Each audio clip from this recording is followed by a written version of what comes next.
Tonight's program contains graphic imagery. Viewer discretion is advised.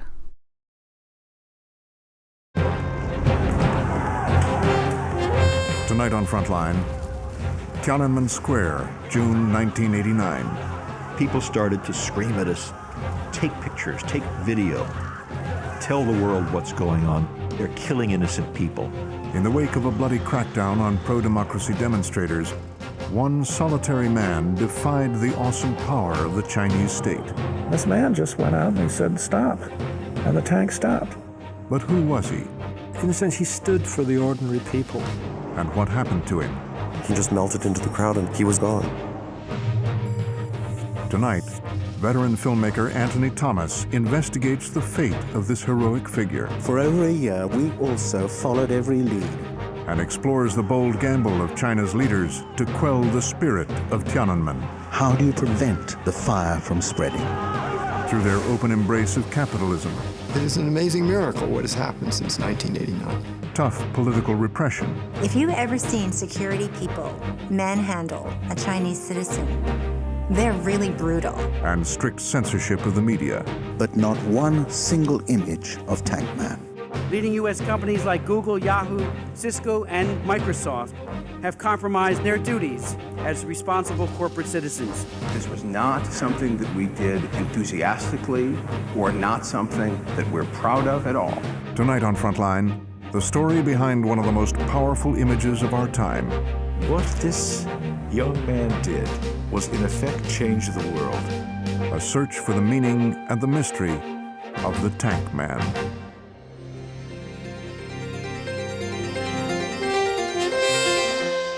Funding for Frontline is provided by the Park Foundation, committed to raising public awareness. Frontline is made possible by contributions to your PBS station from viewers like you. Thank you.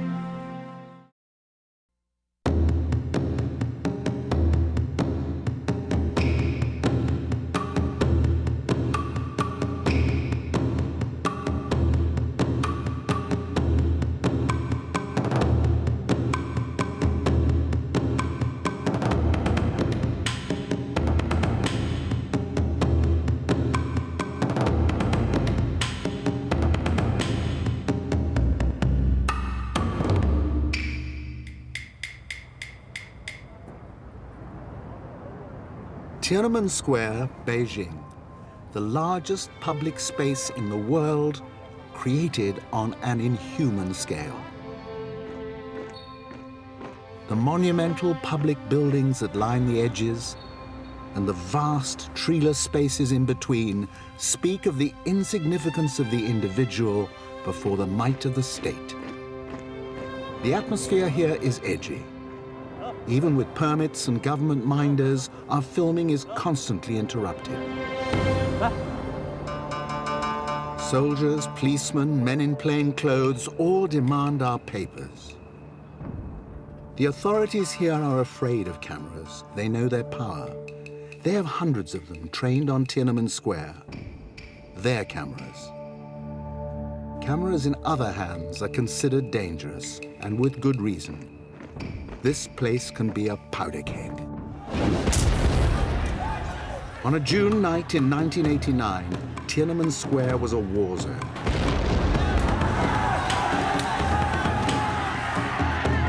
The People's Liberation Army fought its way into Beijing from 4 directions, with orders to converge on the square. Unarmed citizens and students faced armored personnel carriers, tanks, and soldiers armed with semi-automatic weapons. By 5:30 a.m. on June the 4th, 1989, the Army's mission had been accomplished.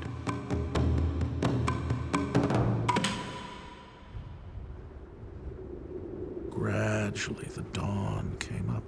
In Beijing, you know how misty it is, smoggy. This wasn't a sunrise. This was like a grayness gradually acquiring some sort of light. And where all this life had been was this quadrangle of tanks facing out. All the students were gone.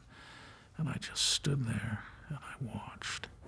T.D. Ullman was staying at this Beijing hotel, which has a commanding view of Shangan Avenue, the Avenue of Eternal Peace, that runs directly into Tiananmen Square. On these balconies, Western reporters and photographers had crouched, often under gunfire, to record the events of the night of June 3rd, 4th. Then, at noon on the 5th, when the army seemed in complete control, something remarkable happened on Shangan Avenue, immediately below. The tanks danced. It was obscene. It was like an obscene dance. They just didn't roll out, they swiveled around. God knows why they did that. And then the moment came which has intrigued you and fascinated and moved the world. You stand there, you're looking down, this tank's coming out, it's got its gun up, and this man just went out and he said, stop. It's absolutely extraordinary. You could look at him as unusually brave, but he probably wasn't. He was probably just an ordinary person who was so disgusted at what he had seen for the last few days. And he said, right, that's it. I'm going out and I'm going to just stand in front of that column. The tank did not try to just run him over. It turned to go around him. And then the young man jumps in front of the tank. And then the tank turns the other way and the young man jumps the other side. They did this a couple of times, and then the tank turned off its motor. And then it seemed to me that all the tanks turned off their motors because it was really quiet. Standing in front of a column of tanks. No one around him. He was all on his own with his shopping bag in his hand. He climbed on top of the tank, banged on the lid, said, "Get out of my city. You're not wanted here." We don't know exactly what he said, but it's clear that's what he wanted to say. And I started to cry because I had seen so much shooting and so many people dying that I was sure this man would get crushed. So I remember thinking, I can't cry because I can't see. I want to watch this. During this time, I'm thinking, this guy is going to be killed any moment now. And if he is, I just can't miss this. This is something that he's giving his life for. It's my responsibility to record it as accurately as possible.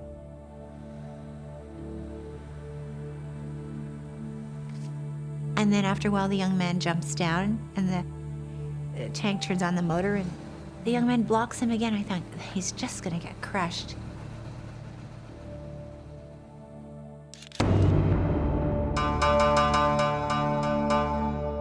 I realized that the Public Security Bureau had been watching us from the other rooftop by binoculars.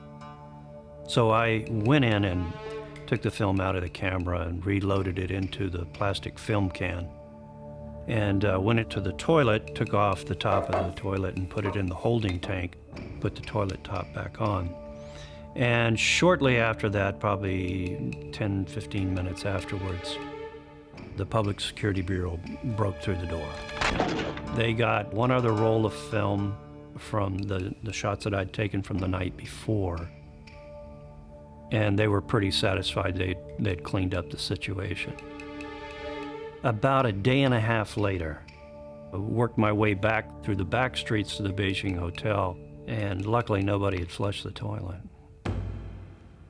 So one of the most famous photographs of the 20th century was floating in the top of a lavatory Floating system. in the top of the toilet and possibly could have been literally flushed, yeah. Images of that extraordinary confrontation became icons of freedom.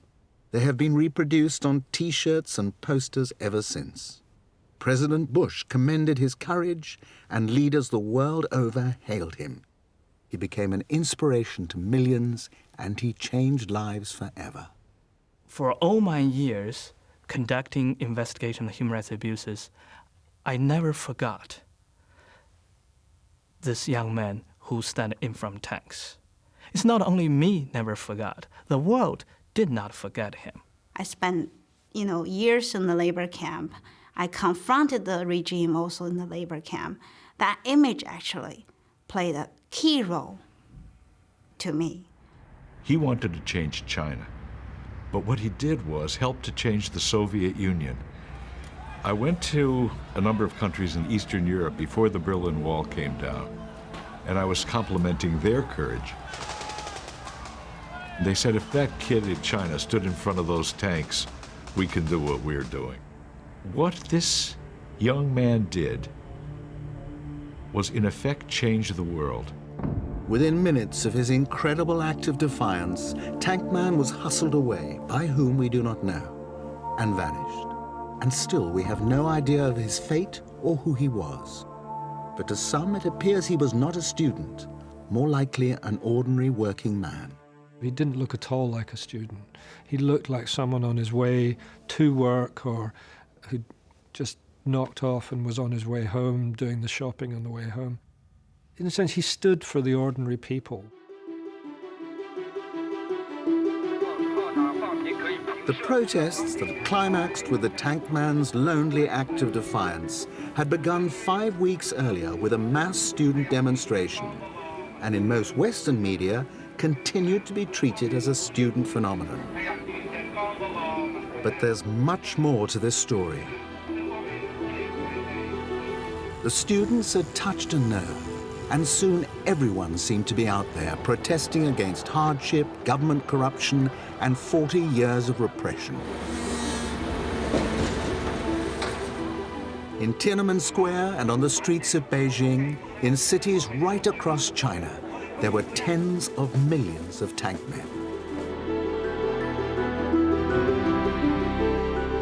Whole swathes of the country were in open revolt. In Beijing, 1 in 10 of the population was joining in. And that includes all the old people, all the little children. So it was massive.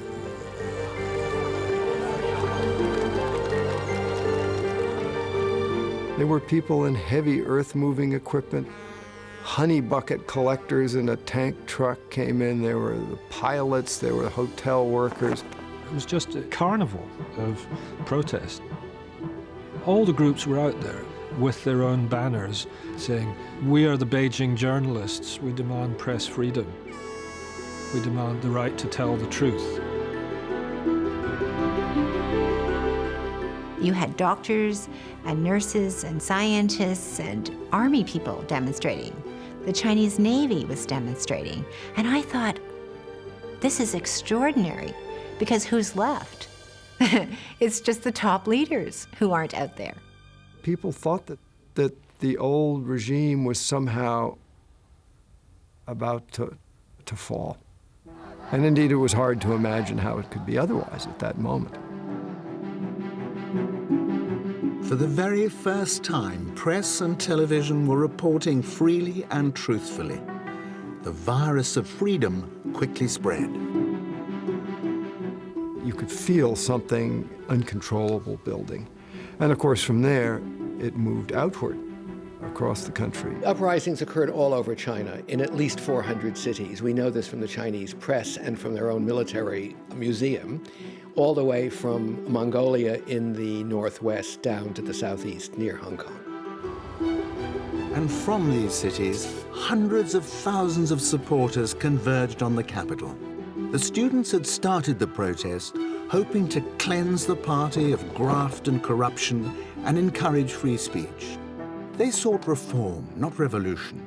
After all, they were, by and large, the children of the elite. But as the movement spread outwards to the middle classes and then to the workers and peasants, attitudes hardened. The move from student uprising to a worker uprising is what really scared the Chinese government. They felt that they could deal with the students. After all, students had been involved in uprising for many, many years. But where it became dangerous to the stability and to the survival of the Communist Party was when ordinary workers became involved. After all, the Chinese Communist Party had originally used the workers' movement to gain power for itself. Now those in government were terrified that we'd take it back from them. In fact, the government was paralyzed by infighting between those who advocated peaceful negotiation and hardliners who demanded a crackdown. On May the 19th, Zhao Ziyan, the reformist general secretary of the Communist Party, suddenly appeared in Tiananmen Square to appeal for compromise. It would be his last public appearance. That night, before an audience of party faithful, hardline Premier Li Peng showed the way forward. We must end the situation immediately. Otherwise, the future of the People's Republic will be in grave danger. He completed his address with a declaration of martial law. Troops would occupy the city and put an end to the protests in Tiananmen Square. Never before in the 40-year history of communist rule had China put its citizens and its army in this situation. It was a massive display of force, 300,000 troops by most counts, countless tanks, APCs, the lot, all converging on the city from every quarter.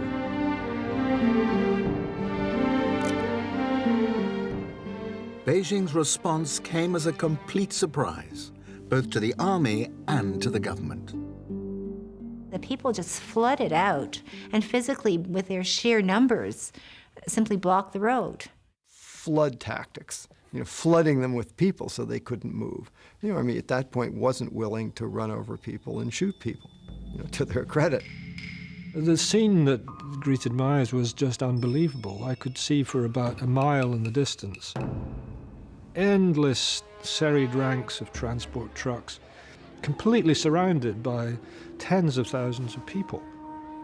Young women, middle-aged housewives, elderly retired workers said, "You're not coming in. Sorry, this is our city. There's no chaos. Leave us alone." So there are 3 or 4 major military convoys in the suburbs of Beijing that can't go forward to Tiananmen Square. They also can't withdraw. They had them fixed there and imposed on them a 24, 48-hour street seminar to explain to them why they shouldn't be doing what they're doing.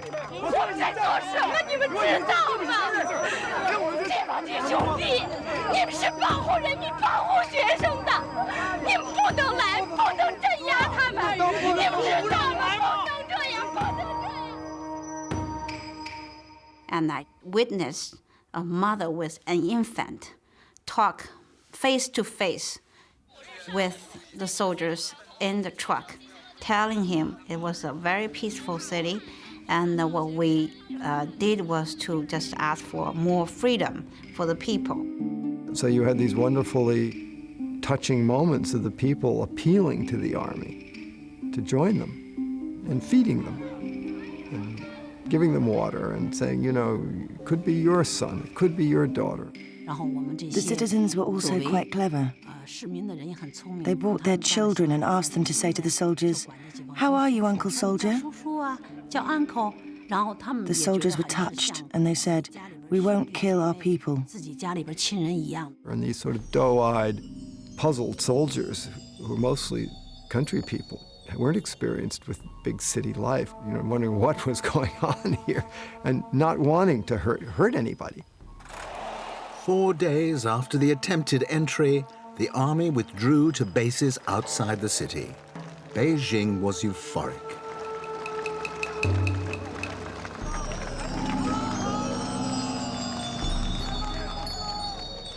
So that ended very well and was a great triumph.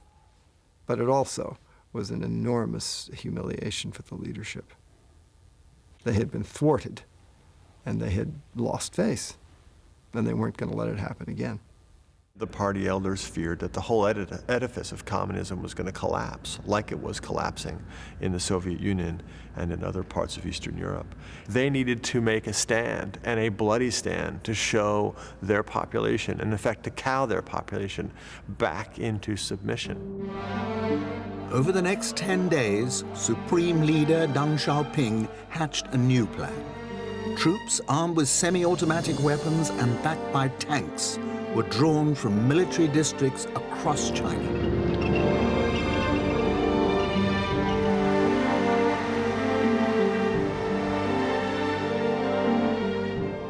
On the night of June 3rd,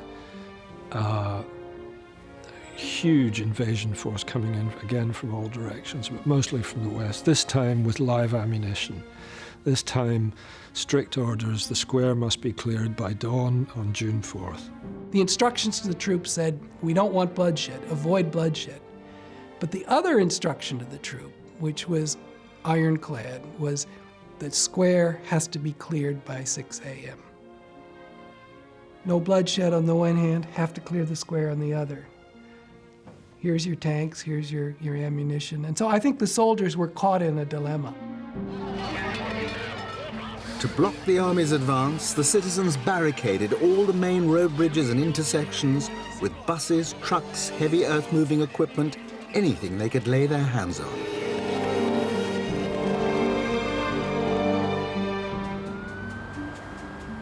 Mushidi Bridge. In 1989, all traffic entering the city from the west had to cross here. The nearby exit ramp didn't exist. But the apartments were here, homes to senior government bureaucrats who would have a ringside view of a massacre that began in the early evening of June the 3rd, as the crowds manning the barricades on Mushidi Bridge hurled rocks and abuse at the advancing army.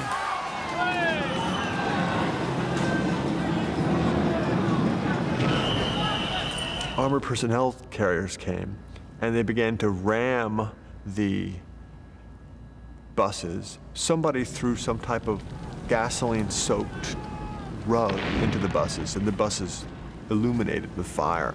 Then, sometime after 9:30, you had more soldiers out there, and live fire began.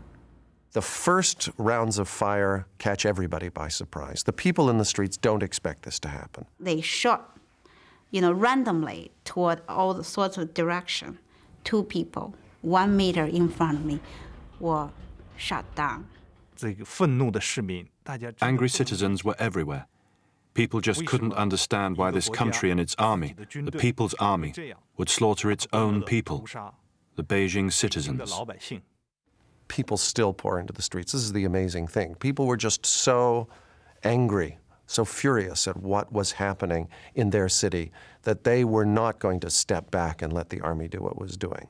A young friend standing next to me shouted, "Overthrow fascism!" Then the soldiers started shooting at us.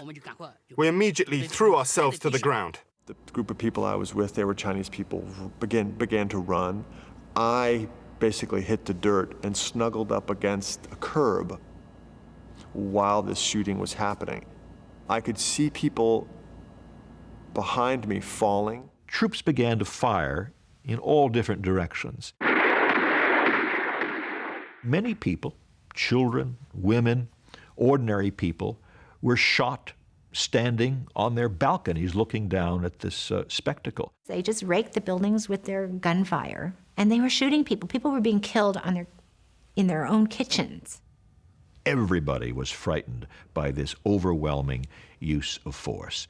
What was amazing was that the army used battlefield weapons. These bullets are the size of a man's thumb, and they're encased with this copper, sort of soft outer coating that when it's fired, it unfurls and it twists. They're like dum-dums, I guess. They twist, so when they go through the victim, they tear up the victim inside.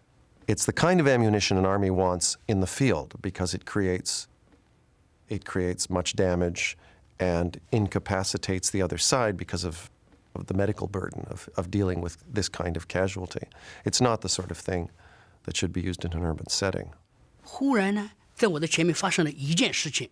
Right in front of us, this tall young man, about 20 years old, suddenly fell down. He'd been shot in the chest. Blood was pouring out. We were absolutely shocked. We didn't know how to stop the bleeding. Someone found a bicycle to carry him to the hospital. You had doctors outside involved in mouth-to-mouth resuscitation with red faces stained from blood. We saw more than 30 bodies lying on the ground in front of the hospital. All the doctors were in a state of shock, completely lost. I visited 3 hospitals very close to the Mushidi area, and we were in total shock because of the large numbers of people wounded being brought to these facilities, most of them being brought on bicycle-pulled carts, and all around us we could hear gunfire. We went into the hospital through the back entrance where the staff goes. There was a smell. My friend said, "Do you smell that?"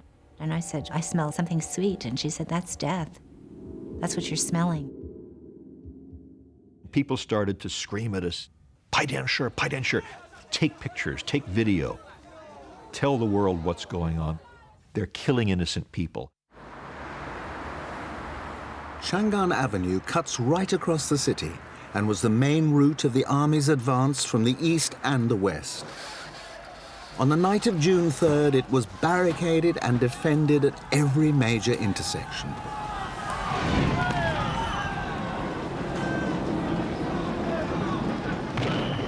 From Mushidi, all along Chang'an Avenue, it was like a war zone. The debris of battle, the smoke, was everywhere.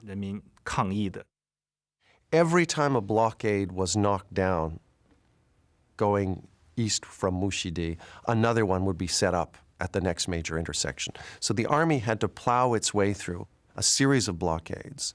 Sometimes it's breaking through buses and trucks that have been strewn across the street. In other cases, it's breaking through human barriers, and they have to be shot. Basically, it was a one-sided pitched battle all the way from the western suburbs till they finally, several hours later, about 1:30 a.m., began to arrive at Tiananmen Square, which was ground zero. This was the crunch time. We knew the troops had orders to clear the square by dawn. That was the deadline.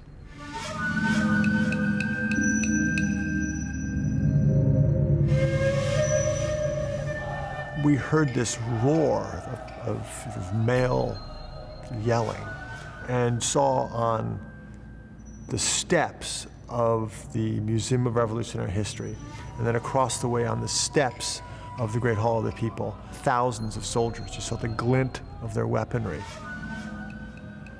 It was clear to everyone from that point on we were absolutely trapped. You had the military coming in from the west with their tanks.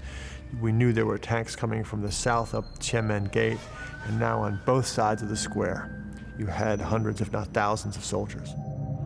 And then the firing started.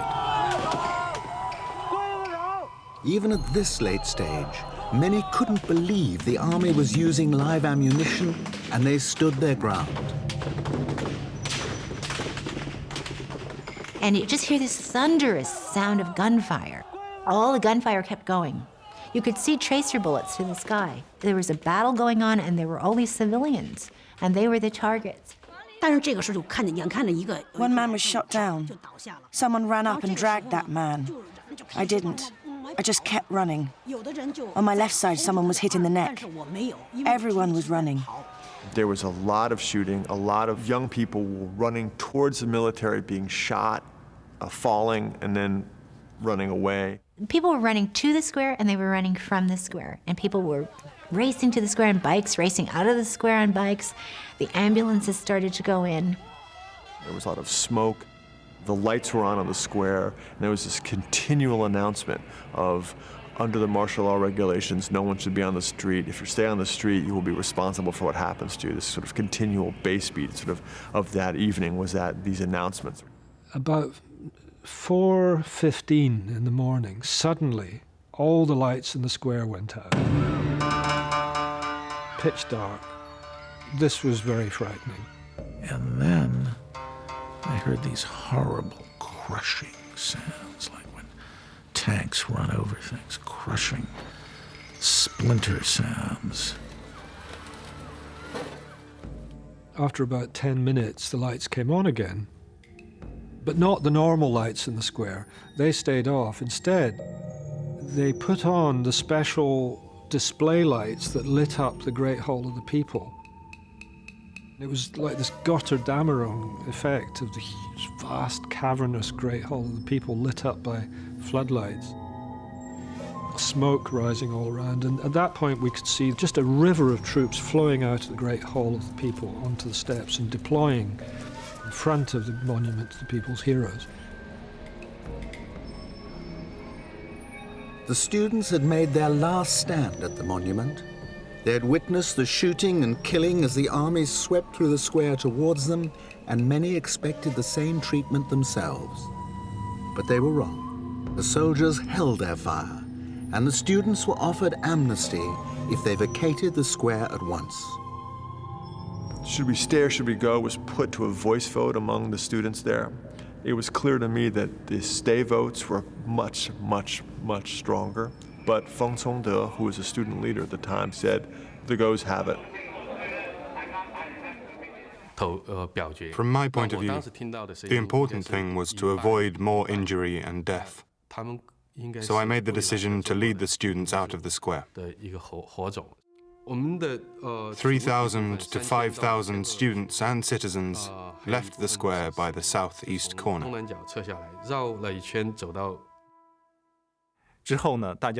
All the students held hands and started singing the Internationale, and soothed each other with the belief that one day we would be back.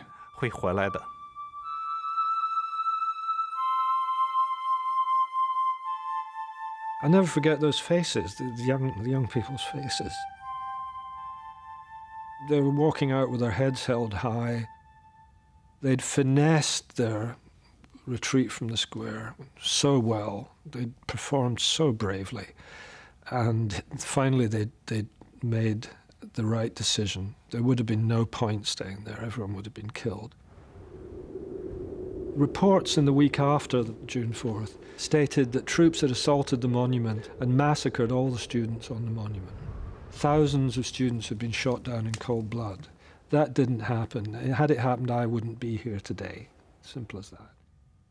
The theatre of the massacre was by and large elsewhere. It was the rest of the city, and that was where the Beijing citizens fought and died. Later that morning, amazing things started to happen. People astonishingly started holding hands, walking up the avenue, trying to re-enter the square in the face of these tanks. These people were frantic. They were nuts, out of their minds. And the reason they were out of their minds is that these were the parents of students who had been in the square that night. These parents were running back and forth, and they were saying, want to go into the square looking for our children.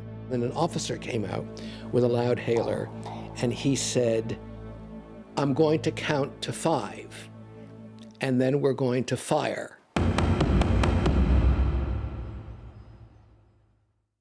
Then all the people would realize that the guns were pointed at them, and they'd go running past the hotel. And then the soldiers would fire in their backs. I felt like I was watching some terrible opera.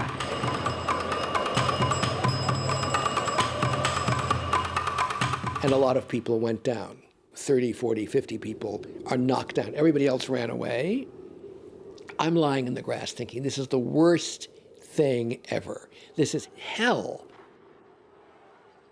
But the odd thing was then after a little while, like 40 minutes, an hour, people would gather their nerve again and crawl back to the corner and start screaming at the soldiers.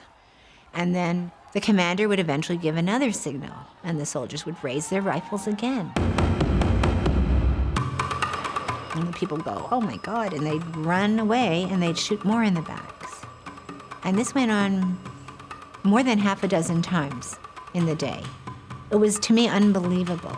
There then suddenly appeared, right there, an ambulance. And they rush in amongst all the people who were on the ground. And the soldiers open fire again and mow them down.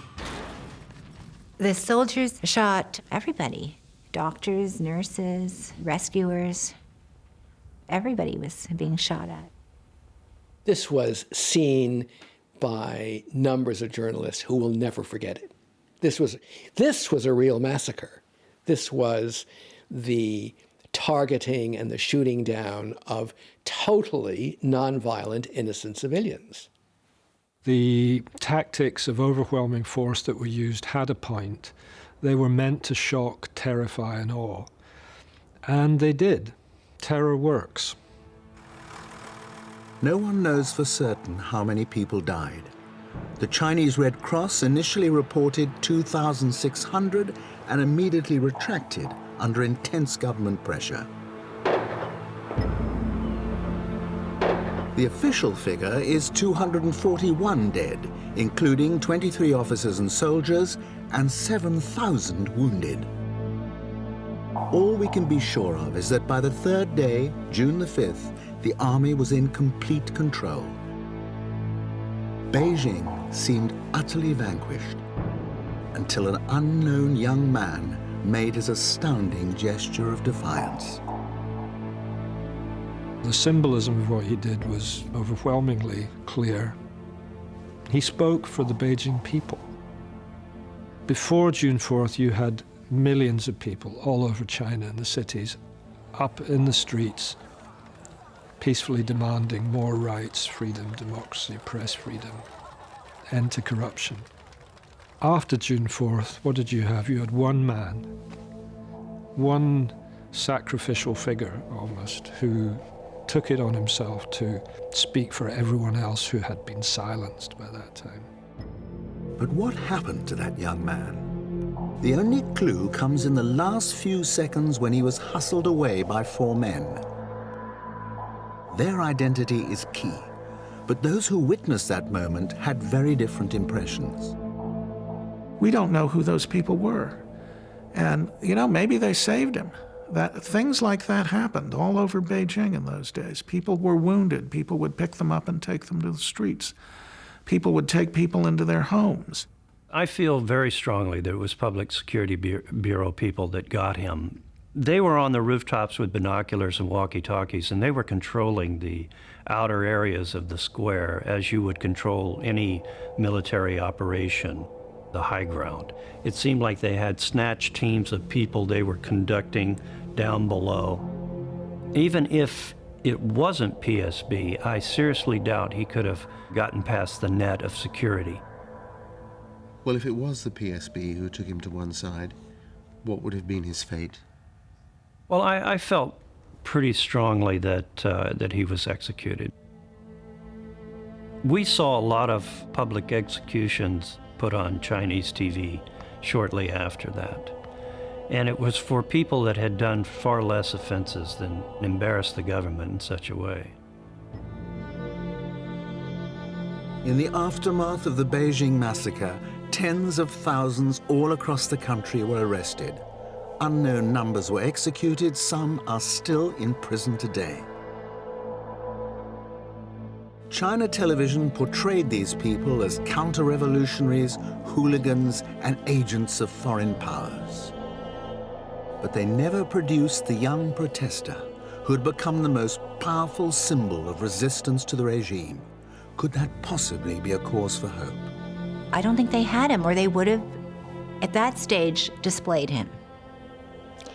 I think that the people who took the tank man away were concerned people. If you've ever seen security people manhandle a Chinese citizen, they're really brutal. They twist your arm, they make you bend over, they punch you a few times, they kick you. So to me, I think he was helped to the side of the road. He wasn't being arrested. Now that raises the intriguing possibility that he's still alive. I think that he is. The fact that we have not heard from him since that amazing incident tells me he's still alive, he's still there, he has not been caught, and he's certainly not telling anybody that he's the man.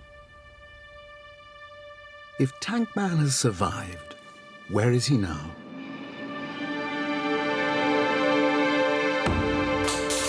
Since the day he made his heroic stand, his country has changed beyond recognition. Old economic dogmas were cast aside. To attract foreign capital, China's leaders created special economic zones. and removed many restrictions on foreign ownership and investment. The results were dramatic.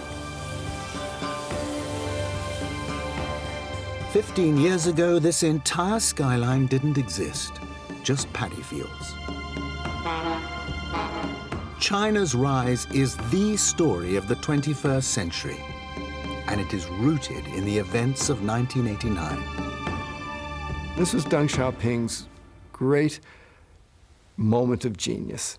After the massacre of 1989, he in effect said, we will not stop economic reform. We will, in effect, halt political reform. What he basically said to people was, folks, you're in a room. There are two doors. One door says politics, one door says economics. You open the economic door, you're on your own, you can go the full distance, do basically whatever you want, get wealthy, help your family, have a bright future, move forward into a glorious future. You open the political door, you're going to run right into one obstruction after another, and you're going to run into the state. There was a point to that. This was meant to buy the Communist Party a new lease on life. On the one hand, intimidate opposition for a generation. On the other hand, give the people bread and circuses. And the deal is there must be no challenge to one-party rule. That's the terms of today's China. That's the deal. And for those who rose against the regime in 1989, principally city people, the deal has paid off. After decades of austerity, they have access to everything money can buy. No dream seems unattainable here, no expense too daunting. And the speed of the change is breathtaking. The high-speed train from Shanghai Airport to the city uses a technology developed in Germany, but considered far too expensive to be practical. But it stands as an important symbol of China's aspirations, no matter if the train is often empty. Underpinning these visionary projects is an economy hurtling forward at a staggering rate of 9% a year as China draws in hundreds of billions of dollars of foreign investment.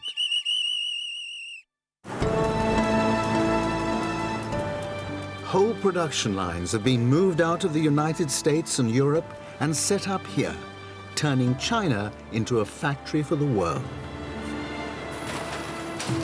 Thousands of the most familiar Western brands, toys, textiles, electronic goods are now made in China. We do the research and marketing, they actually make the stuff. China has overtaken the United States as the world's largest consumer of coal, steel, meat, and grain. Within the past 5 years, its oil demand has doubled. It is the world's second largest car market, and in a decade, could be the world's largest. It is an amazing miracle what has happened since 1989. And anyone such as myself standing there during those weeks couldn't have imagined in their wildest imagination that come 2006, China would be where it is today, and the party would still be enthroned. Never in the course of human history has a larger number of people gained more wealth in such a short time.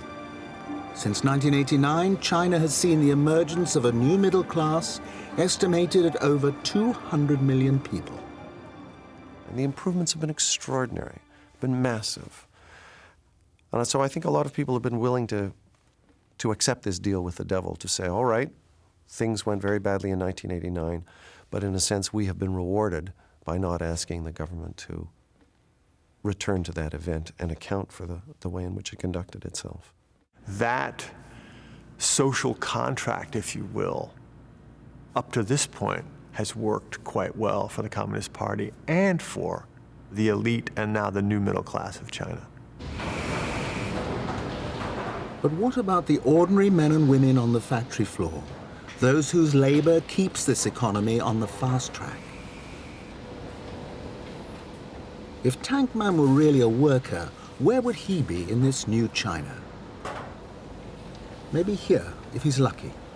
In one of the huge joint ventures with Western corporations, enticed into the China market by generous tax concessions, a disciplined workforce, and a potential market of 1.3 billion consumers.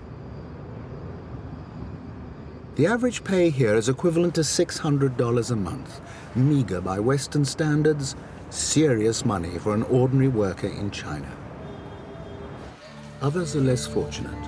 When the old state-owned industries were brought to their knees, 30 million people lost their jobs and had to find their place in the new competitive market economy.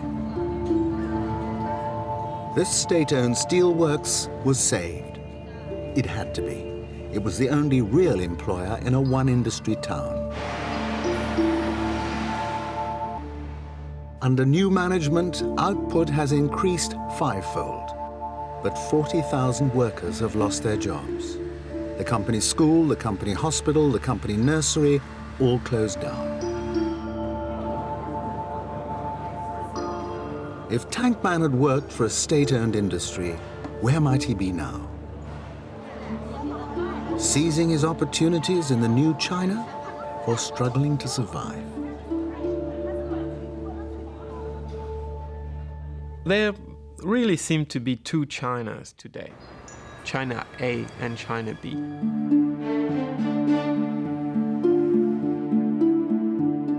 China A is big cities where businessmen and foreign governments go. Beijing, Guangzhou, Shanghai, Shenzhen, modern and confronting a lot of the problems that developed countries are facing. Problems of urbanization, too many cars, the rise of criminalization, the education, health system, the judicial system. These are problems for a developed, rich or getting richer country. And then you have China B, the undeveloped or developing China, which is the vast majority of the country.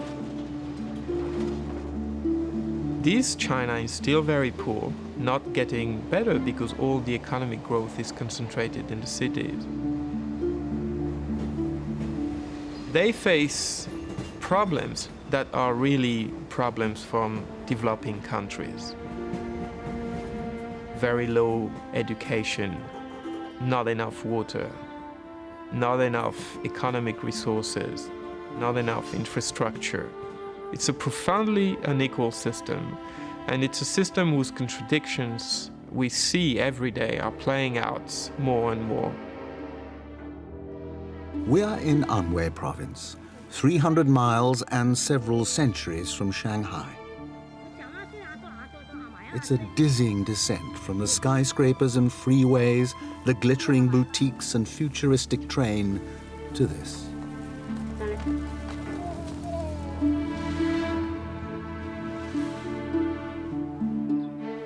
And yet there have been changes here, real changes for the better. Under the old collective system, peasants were virtually slaves of the state. Now they own, or rather lease, their plots and are free to sell their produce on the open market. As a result of these reforms, rural incomes doubled within a decade. But the trouble is that what the state gave with one hand, it has taken away with the other. Education and healthcare, which are the two main benchmarks for the advancement and the progress of a society at large, have totally collapsed in the past 20 years. Education used to be free and accessible for every child in China. But now there is not one kid in China that doesn't have to pay to go to school. And not only the school fees, but the book fees, the heating fees, an array of fees. Children of farmers in rural areas just can't go to school now because they can't afford it. You have to pay, and they can't afford to pay. Healthcare, something like less than a penny in American money per year in the rural areas is spent on healthcare. It's virtually gone. It's just not there. So if you get sick, you depend on local herbal remedies and folklore, or die. it really begs the question, what is in the mind of the Chinese leaders? Is it to make China a rich and powerful country on the international scene, or is it to try to bring into the 21st century the entire Chinese population? There are almost 1 billion people in China B, including at least 750 million peasant farmers and their families. What's so striking here is not just the sense of timelessness, but the absence of young adults. Zhang Mei has 3 sons who have all left to work in the industrial areas. She sees them once a year if she's lucky. This little boy is a grandson. Qin Tang also has 3 sons and a daughter working hundreds of miles away. You just can't make a living from farming here. You have to go away and find work. In recent surveys, the #1 reason migrants give for leaving their homes and families is to pay for the education of their children. In March 2006, the government promised to work to remedy the situation by injecting a further $5 billion into the rural economy over the next 12 months. That's almost $7 a head. Probably not enough to turn back the human tide.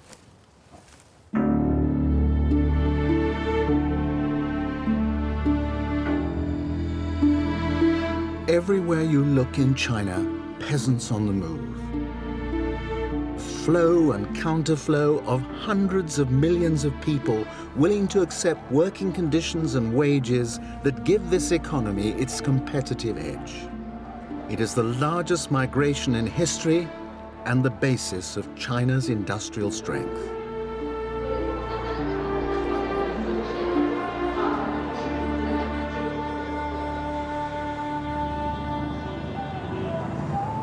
"40,000 migrants work here in Sanxinchang, a new industrial center that has grown from a village in less than 10 years. The trend now is for specialization, 1 city per product. So China has a sock city, a toothbrush city, an underwear city, and here in Sanxinchang, a bedding city, making comforters, pillows, and sheets for the world. The Sanxinchang employers are beneficiaries of the post-Tiananmen deal. Some at the top end have exploited party connections. Others have risen from the humblest backgrounds and now own a backstreet workshop or 2. What they all share in the bedding business is a preference for young female workers. Factory employers like to hire young people because they are more energetic, they are fresh, they can work faster. That's why when they recruit workers, they look at their health. It is very important to make sure that they are strong and fit. You don't want to hire sickly workers. A lot of factories do not even have 1 day off. That means 7 days a week, 13 hours a day. Typical pay for migrants working these hours, about $120 a month. They work them like this for maybe 5, 6, or 7 years. And then either they get sick, they get tired, and they leave on their own, or the factory management will fire them if they are not up to the speed. Life for most of these workers is confined to the factory floor and a dormitory in a migrants' hostel. Sanxinchang is encircled with hostels. Some of them squalid, others indescribable.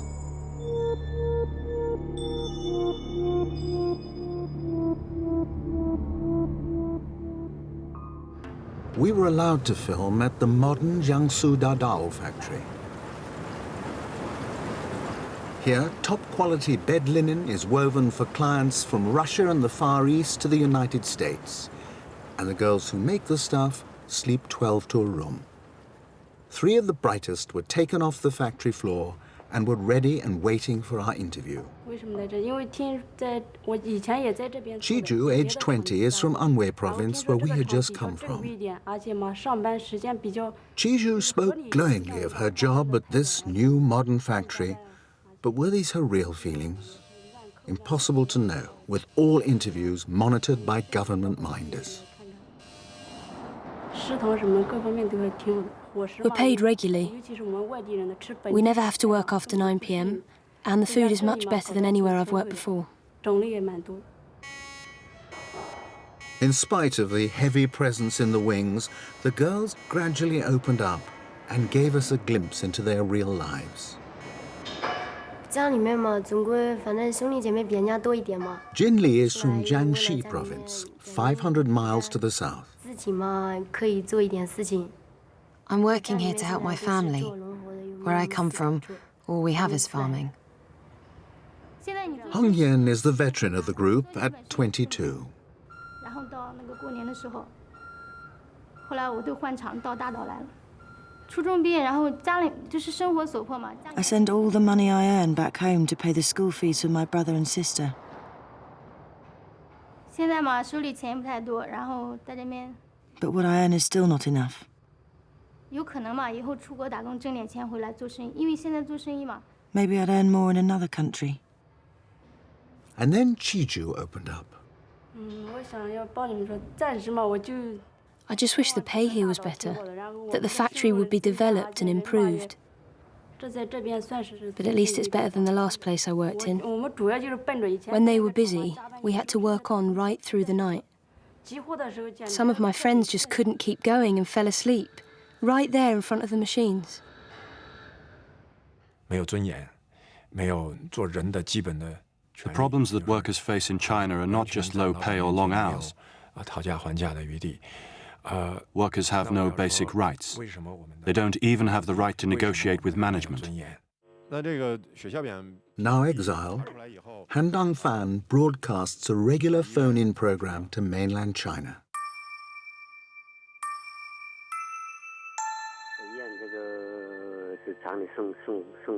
Today, he's talking to workers who make sofas for a European company. When the workers recently protested a 20% wage cut, their leaders were beaten up. Now some of them are suffering severe health problems. We think it's a glue sprayed in the production process. The Chinese authorities have tried to jam these broadcasts. Han is considered an enemy of the state. In 1989, he was elected to lead an independent trades union that set up headquarters in Tiananmen Square. When his face appeared on the TV wanted lists broadcast across China, he says he simply walked into a police station and said, "Here I am, and I've done nothing wrong." Brutalized, kept in solitary, and then forced to share a tiny cell with prisoners suffering from infectious diseases, Han nearly died. Workers in China are cheated, deceived, not fully informed, and they have no rights. All workers are facing the same situation, whether they are working in privately owned companies, foreign companies, or reformed state-owned industries. No statutory pension, no compensation for injury, no sick pay. And because of the long hours, accidents can happen at any time. Loss of fingers, even limbs. Another issue is the condition in which they work, handling toxic materials, breathing in toxic dust without any protection. These are the people are losers in the China's economic growth. And the population of them are vast, and they don't have a voice. They don't have anywhere to address them. They don't have a social mechanism to sort of advocate on their behalf. They don't have a government ever listen to them at all. Migrant workers arriving at the site of the main stadium for the 2008 Beijing Olympics. It's highly unlikely, though, that any of them will be around to watch the games. migrant workers are subject to strict residency laws, necessary prevention, in the government's view, against mass migration and the creation of urban slums. To remain here legally, migrants must live without their dependents in single-sex hostels. When the job is done, they must find another or move on. This system explains how China has been able to concentrate so much wealth and development in the cities, all these glittering buildings that you see everywhere, all this prosperity, order, and cleanliness, because it has denied the very people who built this any enjoyment of the benefits of the cities. So they will come, contribute their work, get paid very menial, very minimal wages, but then they will have to leave or try to lie low in the city because they're not entitled to residency. Although there is no evidence of abuse on the Olympic sites, for construction workers elsewhere in China, it's a very different story. They go to a site and they work, and they're not paid at all. They are given food because you need to eat before you can work. You know, it's hard labor, but they're not paid. The arrangement is that you'll be paid at the end of the year. Anita Chan has been researching working conditions inside China for 15 years. And if at the end of the year, either the boss, the construction company, or the gang boss default on you, that means you're not paid. And that is so common. There have been cases of construction workers trying to commit suicide, trying to draw attention by going up to some construction sites and threatening to throw themselves down. A lot of these construction workers are working for the state sector, building government buildings. And in the end, it's the workers who are at the end, at the bottom of the heap, and so they're not paid. China's paradox now is that, a larger quotient of people than at any time in the last 50 years have moved forward and are economically better off. But there's a huge number which have really stagnated. What you see in China is this pool of resentments, this growing pool of resentments from the Chinese underclass that is progressively spreading over China. There's a huge amount of tension. It's like a land of 1,000 earthquake faults. And one of these faults is between the rich and the poor, between peasants and the party, between corrupt officials and the people.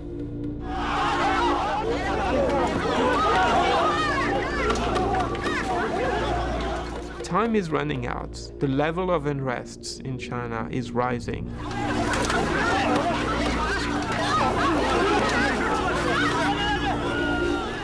At the end of last year, the Public Security Ministry declared the number of demonstrations were 74,000 nationwide, but a year before was 50,000, and this number is increasing.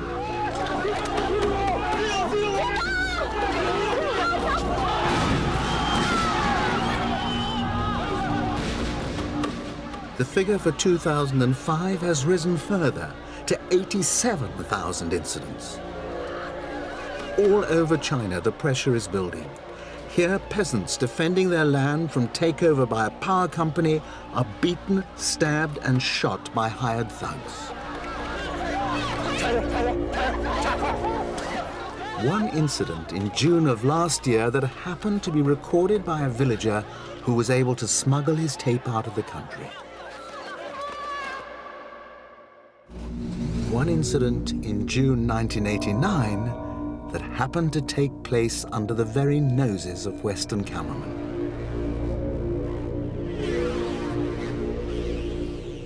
The challenge of powerful images for an authoritarian state is enormous. How do you stop one person's example becoming an inspiration to others?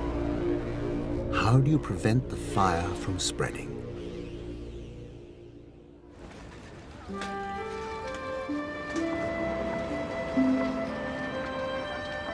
Beida, the University of Beijing and the most prestigious in all of China.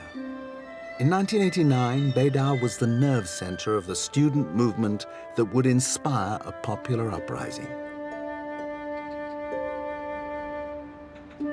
Today's undergraduates enjoy all the benefits that have flowed into China A. Largely the children of the elite, they enjoy freedom of travel and a lifestyle many Western undergraduates might envy. But what do they know of their recent history? I'm going to try a little experiment. Show this picture around and tell me what that picture says to you. Pass them around.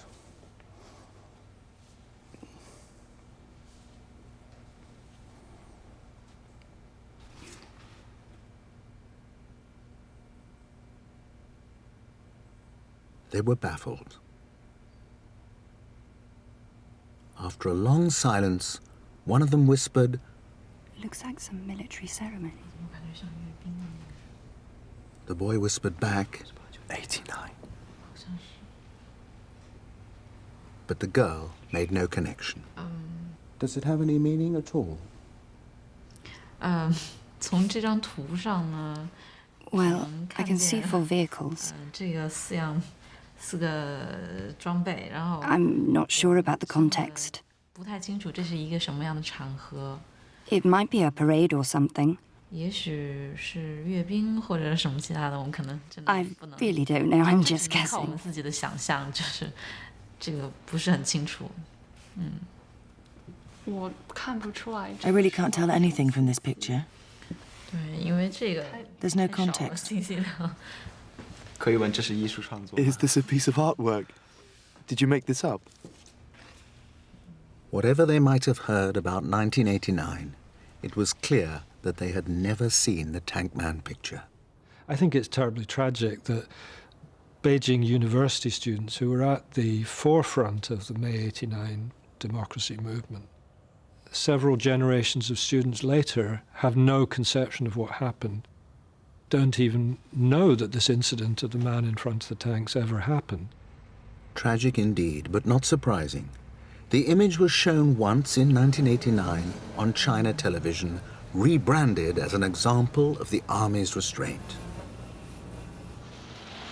稍有常识的人都会看出，如果我们的铁骑继续前进，这个螳臂挡车的歹徒难道能够阻挡得了吗？摄像机拍下的这个画面，同西方某些国家的宣传恰恰相反，正好说明了我们的军队保持了最大限度的克制。But the picture was quickly withdrawn and never shown again. No one under 20 in China is likely to have seen it.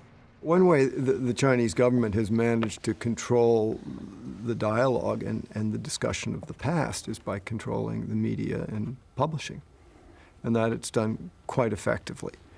And it's no accident that this is an area that they are least willing to relent and to compromise in as these other rather amazing reforms go forward in the country.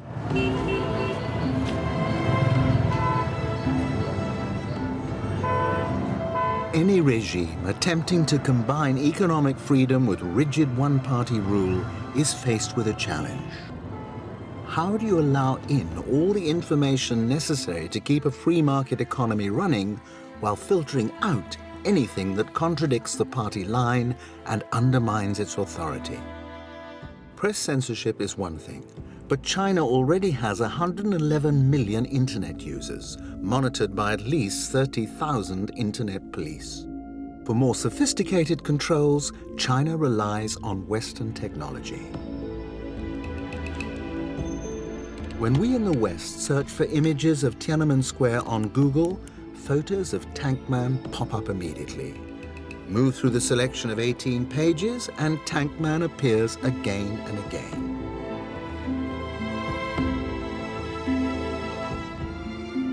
When people in China make the same entry on their Google search engine, they get just 3 pages, featuring maps, architecture, cooking hints, and smiling tourists posing in the square. but not one single image of the tank man. All the major IT companies in the West have not only embraced the Chinese market, they have bent over backwards to please the Chinese government. They have proposed to tailor their information system to fit the political censorship needs. Yahoo have very early on signed a self-censorship pledge. Google and others have followed. These companies are absolutely capable either of caving into the Chinese, or worse, in the case of Yahoo and Cisco, just to take those two, of providing them with the technology to identify people and messages that the Chinese don't like. And we already know that at least one person, a person called Shi Tao, has been arrested in China because of this.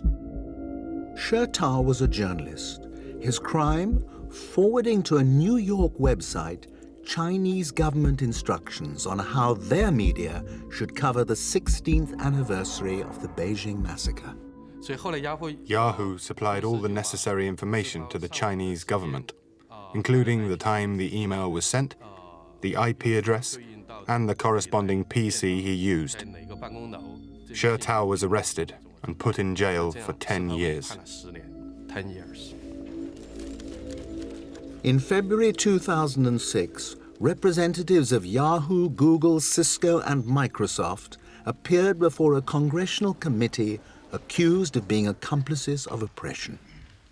Leading U.S. companies like Google, Yahoo, Cisco, and Microsoft have compromised both the integrity of their product and their duties as responsible corporate citizens. We have determined that we can do the most for our users and do more to expand access to information if we accept the censorship restrictions required by Chinese law. Our decision to create a presence, any presence, inside of China was a difficult one. Self-censorship, like that which we are now required to perform in China, is something that conflicts deeply with our core principles. If this Congress wanted to learn how to censor, we go to you. The company that should symbolize the greatest freedom of information in the history of man.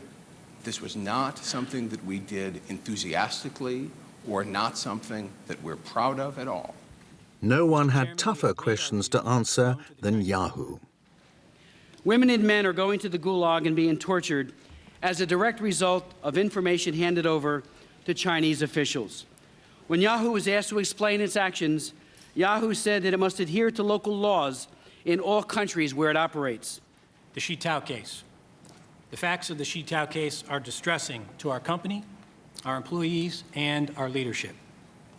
When Yahoo China in Beijing was required to provide information about a user who we later learned was Shi Tao, we had no information about the identity of the user or the nature of the investigation. At the time the demand was made for information in this case, Yahoo China was legally obligated to comply with the requirements of Chinese law enforcement. My response to that is, if the secret police a half-century ago asked where Anne Frank was hiding, would the correct answer be to hand over the information in order to comply with local laws? It is that aspect, direct cooperation between Western corporations and the Chinese police, that is of greatest concern. China have a national program, so-called Golden Share program. It means try to upgrade and modernize the police control system. Posing as a provider of surveillance technology and database management, exiled dissident Harry Wu contacted local police authorities across China. He says that time after time he was told he was too late. They already had the latest technology from the American corporation Cisco. Cisco signed a contract with the provincial security department one after the other one. In their proposal, they say very clear that we will help you make your work more effective. Patrol car to patrol car connection, patrol car to police station connection, include the voice identification, the image identification, the fingerprints, unification. They're training Chinese police to control the country, control the people. Cisco declined an interview, but issued a written statement. Cisco sells identical products worldwide. It is the customer, not Cisco, who determines how the specific capabilities will be used. But Harry Wu wonders whether Cisco is violating the law. The Americans have the law since 1989, not allowed to sell any products to China about the detective or crime control. The law forbids the sale of any crime control or detection instruments or equipment to China. Cisco says that this means equipment such as shotguns, police helmets, and handcuffs. Networking products are not covered by this legislation. Under pressure from Harry Wu and Congress, the administration and the State Department are now re-examining the rules under which technology companies should operate in China.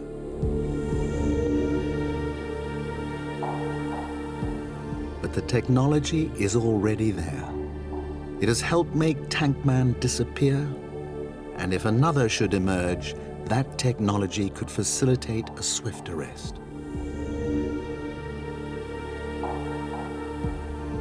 But in 1989, this lone defiance was an enigma, and the world's press wanted a name for the hero. After 3 weeks of speculation, news broke. He was named in an English Sunday newspaper as Wang Wei-lin, the 19-year-old son of a Beijing factory worker. Journalist Alfred Lee claimed that friends of the young man said they'd spotted him shaven-headed and paraded on state television. Following his world exclusive, Alfred Lee was congratulated by British Prime Minister Margaret Thatcher, and the name he gave the Tank Man has been used by journalists and commentators ever since. I published the name Wang Wei-lin after speaking to 3 excellent contacts that I had in Beijing. These contacts were very close to what was happening in Tiananmen Square at the time. I knew that once his name had come into the public domain, the Chinese authorities wouldn't be able to do anything to him. They couldn't execute him. It would have brought outrage from the world. Experienced China journalists are deeply skeptical about the story and the name Wang Wei-lin. I didn't believe it because, you know, it's great to have a scoop, but if no one can follow it, if no one can match it, then it doesn't exist. None of the resident correspondents in Beijing, many of whom are fluent in Chinese and have many sources, many connections, all kinds of information, no one could match it. I also took into account that the journalist who reported the story was not a resident foreign correspondent in Beijing. 5 days after Alfred Lee's story broke, the London Evening Standard cited American intelligence reports confirming that 19-year-old Wang Wei-lin was dead. The article was attributed to the Standard's Beijing correspondent, John Passmore. Do you recall that article? Not at all, and now you tell me that it was American intelligence sources.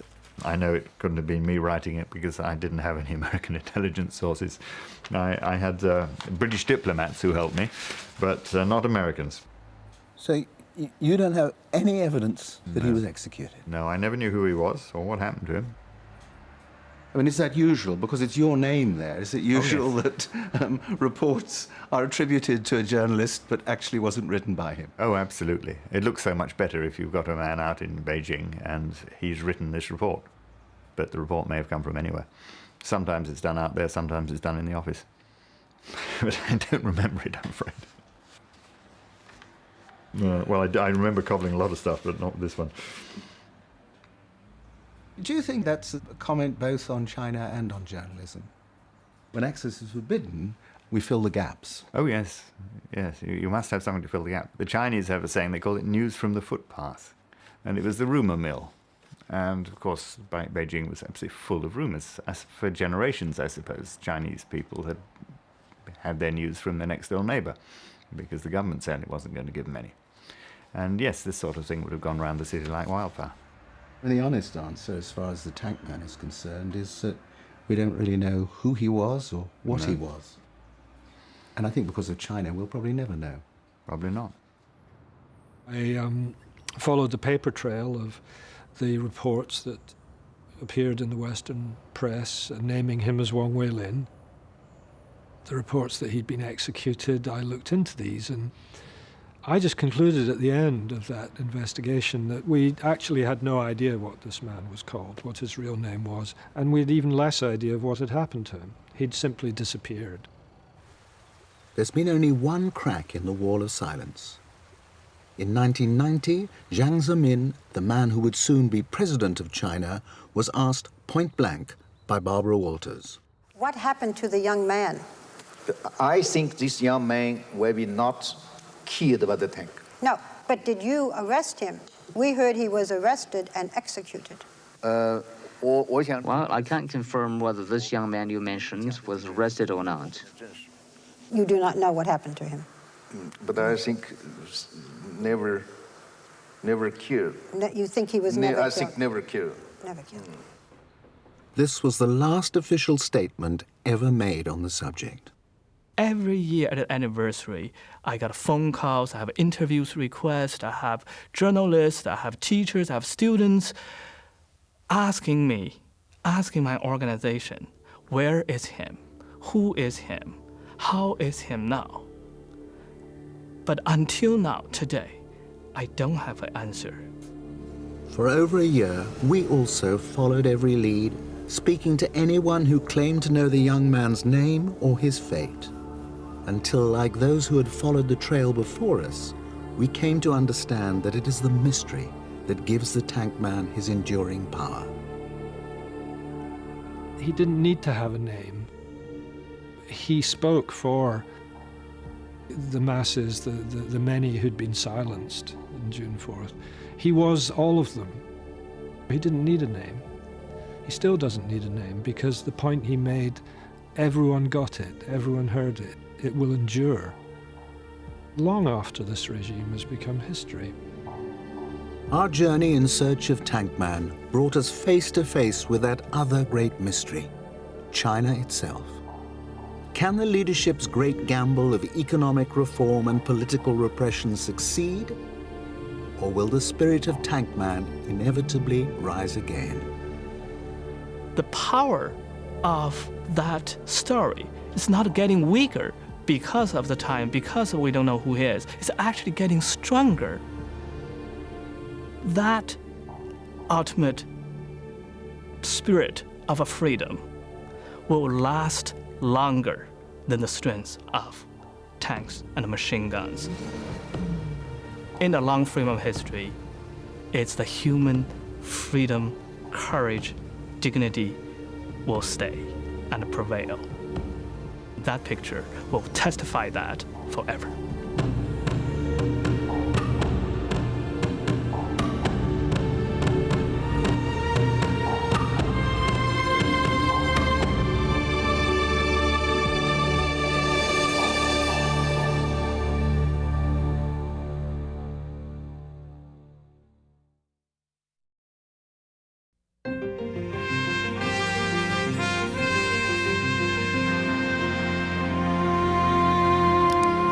There's more of this report on Frontline's website, including a roundtable with experts on China's efforts to curb the freedoms of the internet,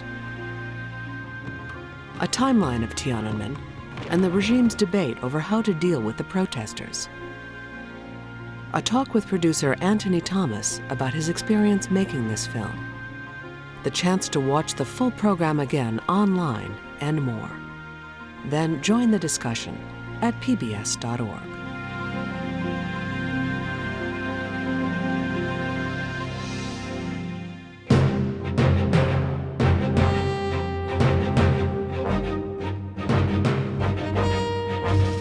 Next time on Frontline, from behind the battle lines in Iraq, the inside story of the insurgency, their strategy, Al-Qaeda is the main beneficiary of this war. their tactics, They would bring in fighters, organize them into cells. and their internal divisions. Frontline takes you inside the Iraqi insurgency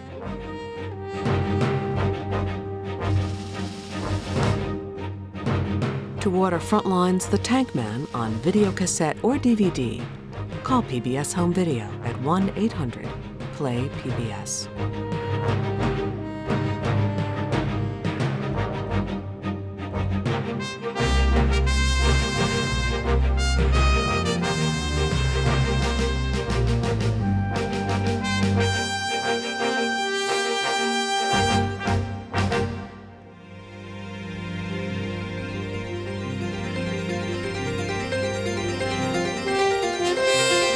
Funding for Frontline is provided by the Park Foundation, committed to raising public awareness.